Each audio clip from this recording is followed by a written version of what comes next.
Malaysia dan Indonesia telah mengalami transformasi sosial, ekonomi, pendidikan, budaya, politik dan teknologi yang ketara sejak tahun 1950-an. Malaysia memperkenalkan dasar ekonomi baru pada tahun 1971 untuk membasmi kemiskinan dan mendapatkan jurang ekonomi antara ekonomi etnik dan wilayah. Di Indonesia, Sekolah Rendah Presiden telah ditubuhkan pada tahun 1973 hingga 1974 dan 1978 hingga 1979 untuk meningkatkan peluang pendidikan. Pelbagai program pembasmian kemiskinan ini telah dilaksanakan di kedua-dua negara yang membawa kepada penurunan kadar kemiskinan. Di Malaysia, agensi seperti Felgra, Risda, Amanah Sambui Putra dan Gerakan Desa Wawasan menyumbang kepada pengurangan kemiskinan.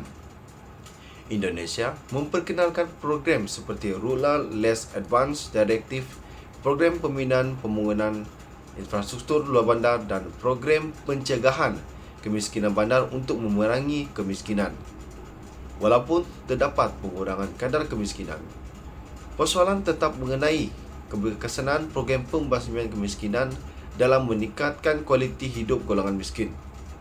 Kajian ini telah dijalankan untuk menilai kesan dasar sosial terhadap pembasmian kemiskinan, tetapi kajian perbandingan antara Malaysia dan Indonesia kurang. Beberapa kritikan di Indonesia termasuk pergantungan golongan miskin terhadap bantuan kerajaan dan kekurangan peluang ekonomi. Penggunaan set data yang berbeza oleh agensi kerajaan menjadikannya mencabar untuk memperuntukkan sumber dengan berkesan untuk pengurangan kemiskinan di Indonesia. Skim mikrokredit seperti Amanah Ikhtiar Malaysia di Malaysia dan PNPM Mandiri di Indonesia bertujuan untuk memperkasakan individu berpendapatan rendah dan mengurangkan kadar kemiskinan. Pernyataan masalah. Pertubuhan Bangsa-Bangsa Bersatu mengenal pasti pembasmian kemiskinan sebagai agenda utama pada tahun 2010, menekankan liberalisasi ekonomi dan orientasi strategik. Malaysia dan Indonesia telah menggunakan pelbagai strategi untuk mengurangkan kadar kemiskinan. Walaupun terdapat laporan kemiskinan yang merosot, terdapat perdebatan mengenai keberkesanan program-program ini dalam memperbaiki kehidupan golongan miskin. Kejayaan intervensi sosial diukur melalui keupayaan mereka untuk menangani cabaran khusus berkaitan kemiskinan yang dihadapi oleh kumpulan sasar. Persoalan timbul tentang mengapa usaha membasmi kemiskinan mungkin tidak memberi kesan yang diharapkan kepada penduduk sasaran. Cabaran dalam melaksanakan program pembasmian kemiskinan sedia ada diberi perhatian tetapi tidak diperincikan. Kajian perbandingan keberkesanan program pembasmian kemiskinan di Malaysia dan Indonesia kurang. Mengenal pasti faktor-faktor yang membawa kepada pelaksanaan program pembasmian kemiskinan di Malaysia dan Indonesia. Untuk menyiasat sebab-sebab mengapa program ini tidak menyumbang secara berkesan kepada kesejahteraan masyarakat. Skop kajian. Kajian ini bertujuan untuk menilai dan mengukur kesan dasar sosial terhadap pembangunan masyarakat di Malaysia dan Indonesia. Penilaian pelaksanaan akan memberi tumpuan kepada memberikan maklumat kepada pembuat keputusan mengenai prestasi, evolusi dan penyimpangan sebenar program dari reka bentuk dan jangkaan awal. Memahami perbezaan antara niat program dan pelaksanaan dapat memaklumkan penambahbaikan dasar sosial dan masa depan. Program pembangunan sosial bertujuan untuk membasmi kemiskinan dan menangani keperluan sosial dan ekonomi. Dasar sosial di Malaysia telah berkembang dalam 3 fasa, dengan fasa ketiga memberi tumpuan kepada pertumbuhan dan pembangunan ekonomi yang mampan. Di Indonesia, dasar sosial telah berkembang dalam 4 peringkat termasuk Perintah Lama, Perintah Baru, Era Reformasi dan Era Sekarang.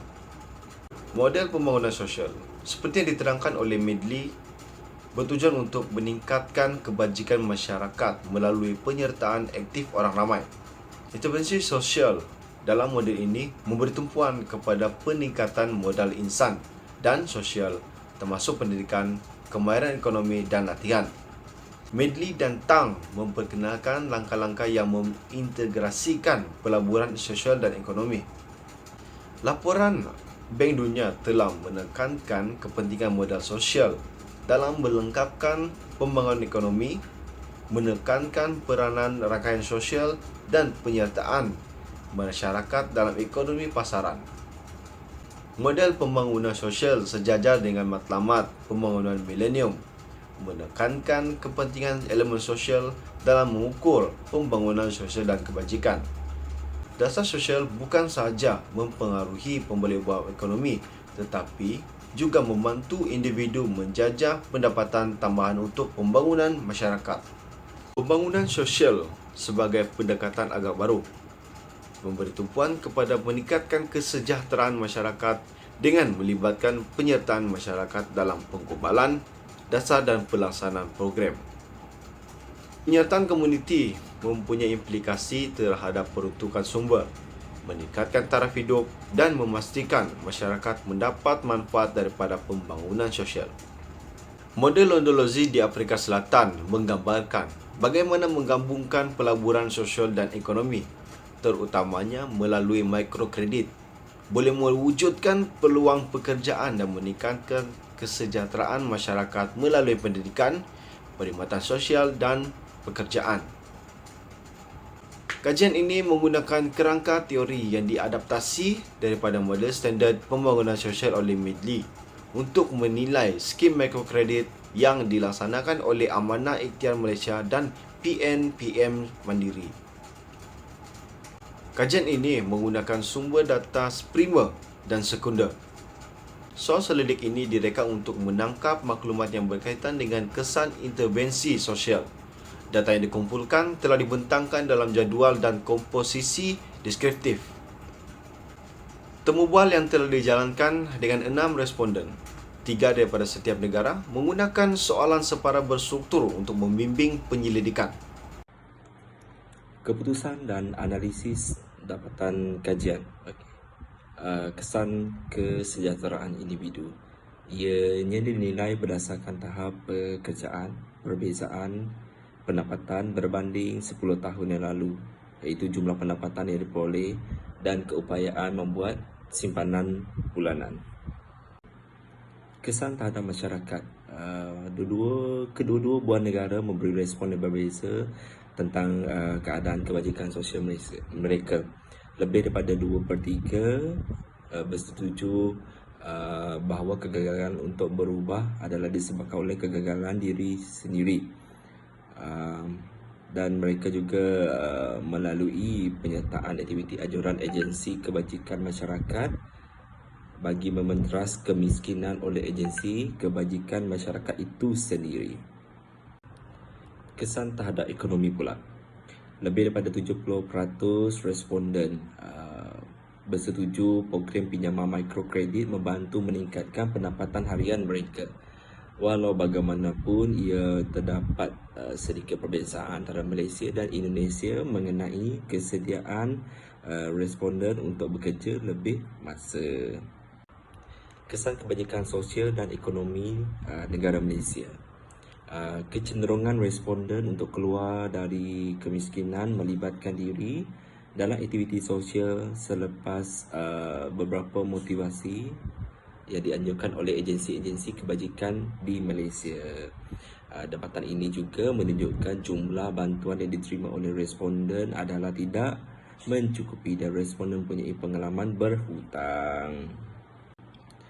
Kesan terhadap sosial dan kebajikan Indonesia. Bagi negara Indonesia, kesan kredit mikro ni sama seperti negara Malaysia juga, mereka bertanggungjawab terhadap kejayaan dan kegagalan hidup mereka sendiri. Dengan menghasilkan beberapa penyertaan yang lebih besar melalui aktiviti kebajikan sosial, aktif secara sosial dan mempunyai keupayaan untuk membantu orang lain di sekeliling mereka. Terdapat 4 faktor kegagalan program pembasmian kemiskinan oleh agensi kebajikan masyarakat di Malaysia dan Indonesia. Yang pertama, penglibatan lemah mereka dalam sesuatu program untuk mengukuhkan rangkaian sosial. Yang kedua, kekurangan penyertaan aktiviti responden dan terlalu bergantung kepada agensi kerajaan. Ketiga, gagal menyediakan peluang untuk meningkatkan hasil pendapatan responden. Dan yang keempat, tidak menyediakan peluang pekerjaan dan kerajaan campur tangan, dan tidak menyediakan peluang perniagaan melalui bantuan keuangan yang sedia ada. Kesimpulannya ialah kajian ini menilai kesan dasar sosial terhadap kebajikan golongan miskin yang menerima bantuan menjana pendapatan melalui skim mikrokredit. Berdasarkan hasil kajian, kesemua responden menyatakan perubahan kehidupan yang lebih baik, terutamanya dari segi pekerjaan dan pendapatan. Walau bagaimanapun, kesan jangkaan terhadap kesejahteraan sosial dan ekonomi belum tercapai kerana kegagalan berkaitan pelaburan sosial dan ekonomi seperti yang dicadangkan dalam model pembangunan sosial. Justru, kajian ini mencadangkan dua elemen perlu diberi perhatian oleh agensi yang diamanahkan untuk membasmi kemiskinan di kedua-dua negara. Program pembasmian kemiskinan mesti membantu peserta mencapai kebajikan sosial dan ekonomi mereka melalui pemerkasaan dalam pelaburan sosial dan penyertaan aktif dalam pelaburan ekonomi.